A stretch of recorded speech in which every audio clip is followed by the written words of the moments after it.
এতক্ষণ যে ভিডিওটা দেখাচ্ছিলাম আপনাদেরকে, এটা ছিল 2018 সালে আমাদের কুমিল্লা পাঁচের এটা হচ্ছে ব্রাহ্মণপাড়ার বাগড়া বাজারে। তো এখন তুই বাগড়াতে হাল্লা বিএনপির নেতাদের মানে অভাব নাই।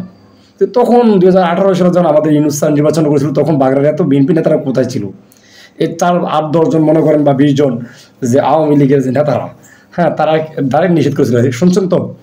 এই যে আমাদের এনামূলক সবুজ কুমিল্লা দক্ষিণ জেলা যুবদলের যুগ্ম আহ্বায়ক, আমাদের তখন পার্টি ছিল আমাদের ধানের শীষ নিয়ে আসছিল আমাদের অধ্যাপক ইউনূস স্যার, ওনাকে সেভ করে গাড়িতে নিয়ে যাচ্ছিল, আপনারা দেখছেন।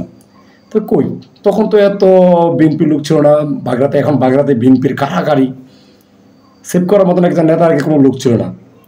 তো আমি ভিডিওটা দেখাচ্ছিলাম কেন জানেন? এটা 2018 সালে স্যার গাড়িটা একবার বাংলো, আবার হামলা করলো এই বাগড়া বাজারে ব্রাহ্মণপাড়ার।